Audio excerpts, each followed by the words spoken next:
दोस्तों, जैसा कि आप सभी जानते ही हैं, जो भी मनुष्य इस धरती पर जन्म लेता है उसे एक न एक दिन इस भौतिक शरीर को त्यागना ही होता है। यही सृष्टि का नियम है और ये सर्वथा उचित भी है।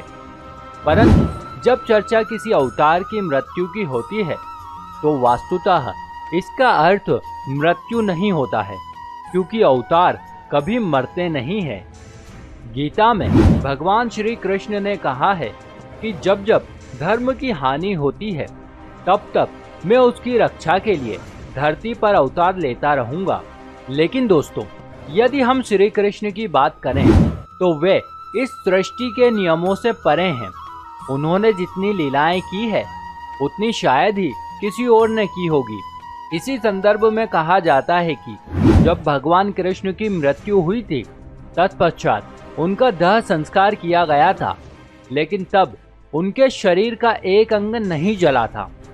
अब प्रश्न ये उठता है कि यदि वास्तव में ऐसा हुआ था तो अभी उनका ये अंग कहाँ पर है, और यदि मौजूद है तो इसके क्या प्रमाण हैं? बस आज के इस वीडियो में आप और हम मिलकर इन्हीं कुछ प्रश्नों के उत्तर जानेंगे। नमस्कार और एक बार फिर स्वागत है आप। भगवान मृत्यु लोक को छोड़कर कैसे अपने लोक गए, इसका वर्णन भागवत पुराण के 11वें स्कंद में मिलता है। वैसे मित्रों, ये तो आप जानते ही हैं कि भागवत पुराण सुखदेव जी महाराज के द्वारा राजा परीक्षित को सुनाई गई थी। इसके 11वें स्कंद में सुखदेव जी परीक्षित से कहते हैं कि भगवान कृष्ण ने विचार किया कि यदुवंशी अभी भी पृथ्वी पर हैं और पूर्णतः मुझ पर आश्रित है, और ये यदुवंशी धन, जनबल, घोड़े आदि के माध्यम से बहुत ही बलशाली हैं और पृथ्वी पर अपनी मनमानी करते रहते हैं। यहाँ तक कि साक्षात देवतागण भी उन्हें पराजित नहीं कर सकते हैं। इसलिए मुझे यदुवंश के लोगों में आपसी कलह उत्पन्न करनी ही होगी। उसके बाद ही मैं अपने धाम वापस लौट सकूंगा। उस समय भगवान श्री कृष्ण द्वारका नगरी के राजा थे। तब एक बार ऋषि विश्वामित्र सहित अन्य ऋषिगण द्वारका नगरी पधारे। तब कृष्ण पुत्र साम समेत कुछ यदुवंश कुमारों को शरारत सूझी और उन्होंने उन ऋषि मुनियों के साथ मजाक करने का दुस्साहस किया। ऋषियों ने भांप लिया कि उनके साथ उपहास किया जा रहा है। तब उन्होंने शाम को श्राप दिया कि एक दिन उसका तथा उसके कुल का नाश होगा। उन सबके जाने के पश्चात द्वारका में कुछ दुर्भाग्यपूर्ण घटनाएं, उत्पात और अपशगुन होने लगे। तभी यदुवंशियों की बुद्धि भ्रष्ट होने लगी और वे आपस में झगड़ने लगे।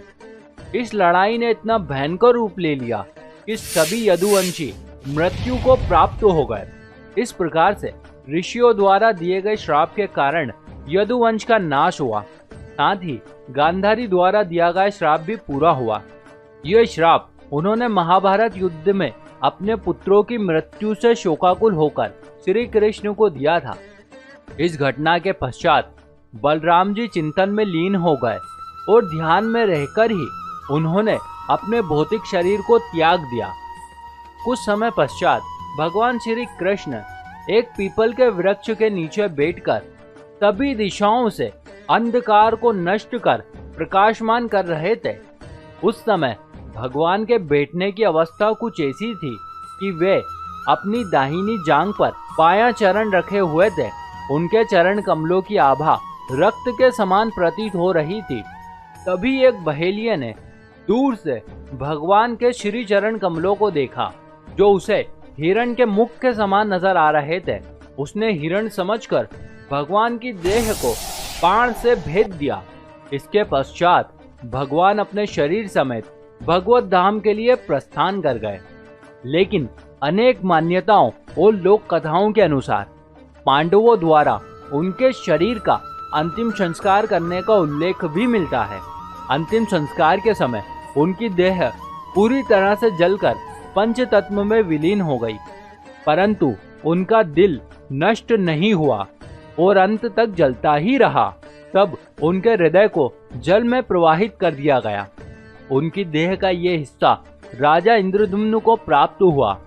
वे भगवान जगन्नाथ के परम भक्त थे। उन्होंने इस हृदय को भगवान जगन्नाथ की लकड़ी से निर्मित प्रतिमा में स्थापित करवा दिया और आज भी ये हृदय उसी प्रतिमा में मौजूद है। यहाँ पर भगवान जगन्नाथ अपने भाई बलराम तथा बहन सुभद्रा के साथ विराजमान हैं। क्योंकि ये मूर्तियां लकड़ी से निर्मित की गई है, इसलिए इन्हें हर 12 वर्षों में बदला जाता है। लेकिन हर बार श्री कृष्ण का हृदय पुरानी मूर्ति से निकालकर एक नई मूर्ति के खोल के अंदर सुरक्षित रख दिया जाता है। परंतु जब भी यह अनुष्ठान किया जाता है, उस समय पूरे शहर की लाइट बंद कर दी जाती है। इसके पीछे लोगों की ये मान्यता है कि यदि उनका हृदय सूर्य की रोशनी अथवा किसी भी अन्य विद्युतीय प्रकाश के संपर्क में आता है तो इसमें ऐसा कंपन होने लगता है जैसे कि यह किसी प्रकार का कोई उपकरण हो। इसके अलावा जो पुजारी इस अनुष्ठान को करते हैं, उनकी आंखें तथा हाथों पर पट्टियां बांधी जाती है ताकि वे ना तो इसे देख सके और ना ही इसे छू सके। साथ ही साथ मंदिर के अंदर का फोटो लेना भी पूरी तरह से वर्जित है। इसके अलावा तब से लेकर आज तक इस मंदिर में रहस्यमय ढंग से चमत्कार होते आ रहे हैं और कुछ चमत्कार तो ऐसे हैं जिन्हें आज भी खुली आंखों से देखा जा सकता है। इसमें सबसे बड़ा चमत्कार जुड़ा है मंदिर की ध्वजा से, जो सदैव हवा के विपरीत दिशा में लहराता है। इस ध्वजा को हर दिन बदला जाता है। इस प्रक्रिया में एक पुजारी को ऊंचे गुम्मद पर चढ़कर ध्वजा बदलनी होती है। इस ध्वजा की छाया दिन में किसी भी समय जमीन पर दिखाई नहीं देती है। श्री जगन्नाथ मंदिर की ऐसी मान्यता है कि अगर किसी दिन ध्वजा को बदला ना जाएगा तो ये मंदिर 18 वर्षों के लिए बंद हो जाएगा। इसके अलावा ऐसा कहा जाता है कि मंदिर में प्रतिदिन चाहे कितने भी श्रद्धालु दर्शन करने के लिए पहुंचे, मगर प्रसाद की मात्रा कभी भी कम नहीं होती है। यहाँ की विशाल रसोई को प्रतिदिन लगभग 800 लोग मिलकर बनाते हैं। यह प्रसाद भी अनोखे तरीके से पकाया जाता है। इस प्रसाद को पकाने के लिए 7 बर्तनों को एक के ऊपर एक रखा जाता है, मगर इसमें चमत्कार ये है कि इस प्रक्रिया में सबसे ऊपर रखे गए बर्तन का भोजन सबसे पहले पकता है और फिर नीचे वाले बर्तनों की सामग्री तैयार होती है। इसके साथ ही मंदिर पर लगा सुदर्शन चक्र आप किसी भी दिशा से देख सकते हैं। ये हर तरफ से देखने में ऐसा प्रतीत होता है कि ये चक्र आपके सामने ही लगा है। इस मंदिर की गुम्मद के ऊपर ना कभी कोई पक्षी बैठता है और ना ही कभी कोई विमान इसके ऊपर से गुजरता है। इसके अलावा भी दोस्तों, ये मंदिर अनगिनत रहस्यों को अपने अंदर समेटे हुए है। तो इन्हीं कुछ संकेतों से पता चलता है दोस्तों कि आज भी इस मंदिर में भगवान श्री कृष्ण की शक्ति मौजूद है। इसी के साथ हमारी ये कथा भी यहीं समाप्त होती है। हम उम्मीद करते हैं कि आपको हमारी आज की जानकारी जरूर अच्छी लगी होगी। यदि आप भी इस विषय में कुछ एक सकारात्मक विचार रखते हैं तो नीचे दिए गए कमेंट बॉक्स के माध्यम से हमें जरूर बताइएगा।